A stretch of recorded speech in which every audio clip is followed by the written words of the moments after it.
Up with us here to talk about it all, film critic James King, who I think have you had any sleep? No. No. Okay, fine. So you've been watching the ceremony for us. I also feel very underdressed now, having compared well, to the shoes and the bow ties. But anyway, you look very smart. Thank you. All right. So, where should we start? Best Picture, Birdman. Yeah. Were you surprised by that? A little bit surprised. It was certainly one of the favourites, but not the favourite, which I think was probably Boyhood. Yes. And for my money, it's a great choice, but it's probably, I think, one of the most daring choices for Best Picture for a long time, because this is a provocative film, quite an experimental film in the way that it was made as well. And certainly, I mean, I think most people are impressed by it, but it's not a film that everyone loves, because on occasions it's quite navel-gazing, because it is about the acting industry and the showbiz industry, but amazing performances. Michael Keaton, the lead character. Isn't it refreshing, though?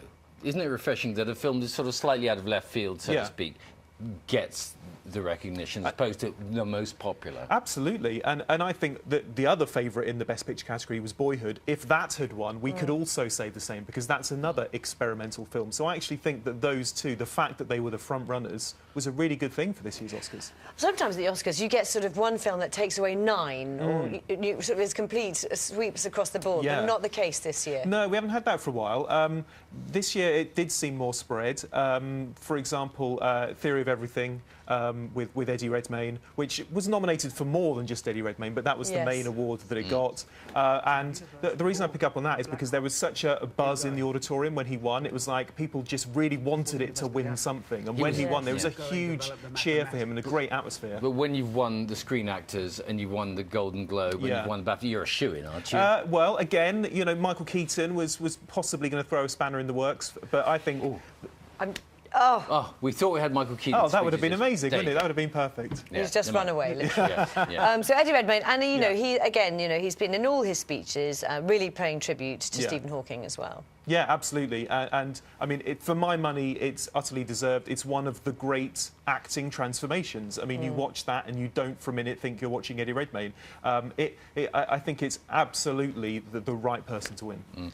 Colin Patterson interviewed Julianne Moore for this programme a couple of weeks ago, and elicited from her that she is, in fact, from, well, the family comes from Greenock in Scotland. They do, so we can claim her as a British victory. Yes, she's half British. We got 1.5 out of the actor and the actress.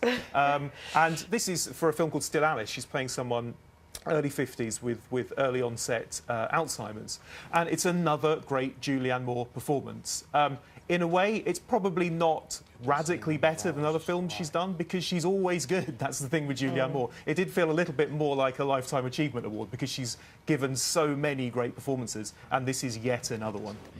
I see Michael Keaton again, I think. Anyway, moving on. Speeches were interesting. They were quite political, weren't they? They were, yeah. I think there was a feeling going into the awards this year, probably because of the perceived snub of Selma, the film about Martin Luther King and the civil rights movement, that it was a bit of a staid Oscars. But that seemed to fire up the award winners even more, so that actually when they got on stage and they gave their acceptance speeches, they got political. They were very socially aware, and you had people like Patricia Arquette, you know, championing equal rights for women. Let's hear her talking when she got her Oscar. Here she is. We have fought for everybody else's equal rights. It's our time to have wage equality once and for all, and equal rights for women in the United States of America. So it turned a bit of a rally, really, there. Although I was a bit disappointed that she was reading off a piece of paper. I mean, if you think you're up for an Oscar, you're going to have something ready, aren't you? Yeah, and as an actor, you might have learnt lines in the past, perhaps, so perhaps you could do it again. But I think actually when you're on that stage, the atmosphere is overwhelming. We saw it with Eddie Redmayne. It does just overwhelm you, so notes are probably useful. Lady Gaga's performance. Yeah, I saw a bit of that in David's package, I still can't decide if it was genius or awful. What was she singing? She was singing from The Sound of Music. She was doing a tribute to The Sound of Music, because it's the 50th anniversary of The Sound of Music. So Lady Gaga did a medley of Sound of Music songs. Then Julie Andrews came on and chatted to her afterwards. If you didn't see it last night, I recommend going online today and watching it. It was a real Oscar moment. Really? Yes. Yeah. OK. And there was also a fashion moment for her, but we'll come to that in another discussion. Anyway, James, thanks very much. Pleasure. Overall, justice was done, you think? I think so. It was a good spread of awards. Yeah, interesting night. All right. James, thank you very much. Thank you very much indeed.